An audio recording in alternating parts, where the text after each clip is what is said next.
Miami Congresswoman Donna Shalala facing criticism tonight for failing to disclose some of her stock transactions. The failure violates a federal law requiring members of Congress to reveal when they buy or sell stocks. CBS 4's Jim DeFede spoke exclusively with Shalala about the accusations. So, Jim, what did she say? You know, this is one of those instances where she claims her intentions were good. It was her execution that fell short. In 2018, when she was elected to Congress, she realized that she could face potential conflicts of interest because of some of the stocks she owned. For instance, stocks in airlines and Boeing and things along that line. And so she set out to begin selling, divesting herself of all of those stocks. Well, the only problem is that the federal law, the Stock Act, requires that whenever a congressperson sells stock, they have to report it within 45 days to the public. So she sold these stocks back in 2018 and 2019 and never reported it, and now it's coming back to bite her. Here's a little bit of what she's saying now, walking things back. Look, I knew what the law was. I missed the deadlines, and I have to take responsibility, personal responsibility for doing that. No one else is responsible except for me. And now I can file all of that, but it's not, I did file my disclosure report so everybody knew what my holdings are. They didn't know I was unloading the entire portfolio so I could put everything in mutuals and ETFs, basically to avoid any conflict of interest. Obviously, this is an issue where it's a violation of federal law. It could result in a misdemeanor, or it could also result in a complaint filed with the House Ethics Committee. Where do you see this going from here, and what do you think is the appropriate action that should be taken with regard to you?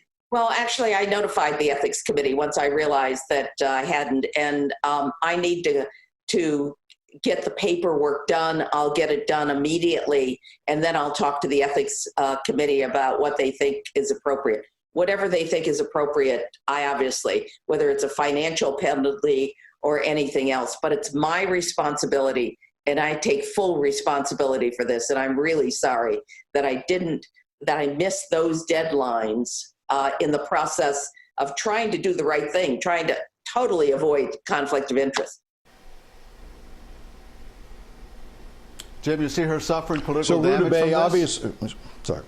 It does. She does have some political damage. It's like I said, she might get a fine from the Ethics Committee, but it's really, you know, it's a self-inflicted wound here. Now, all of this came to light because House Speaker Pelosi appointed her to this select committee. Only 5 people are on this committee, senators and members of the House, who will oversee how the federal dollars are being spent given to those businesses. You talked about businesses receiving, some of them receiving the maximum amount of $10 million. She wants to understand how the Treasury Department went about doing that. Now, of course, this raises an embarrassing question. Should she serve on that committee, given that her own failings have now come to light? I asked her that question, and she said she should absolutely continue to be able to serve. She doesn't think it affects her. And then I asked her, what exactly is the role that the committee will play moving forward? And here's what she had to say. We're looking at how the Secretary of the Treasury and the Fed gave out billions of dollars to bail out companies, including the airlines. American Airlines obviously is one of the airlines here, and the airlines are in terrible trouble. What are the standards? What are the restrictions? Are they protecting the workers in the process? The only thing, there's not much in the law that puts constraints on it other than stock buybacks. So I want to know what the companies are, who they are that have applied. Here's what I'm worried about. I'm worried about fraud. I'm worried about mischief. And I'm obviously worried about, did these companies simply take the money and leverage it for more money? I mean, we have some tough questions to ask in the process of doing oversight.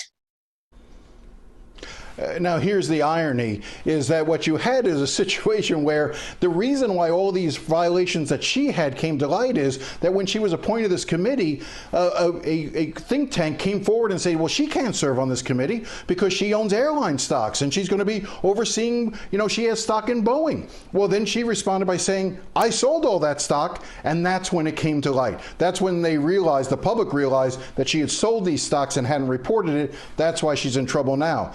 ironically, one of the things that she's going to be overlooking is what went to the airlines. And now that she's divested herself of the airline, she's in better shape. But again, it's embarrassing that she didn't report this sooner. She should have. She knows better. And now she's sort of going to pay a political price. But Pelosi is standing by her, and it says that she will continue to serve on that committee.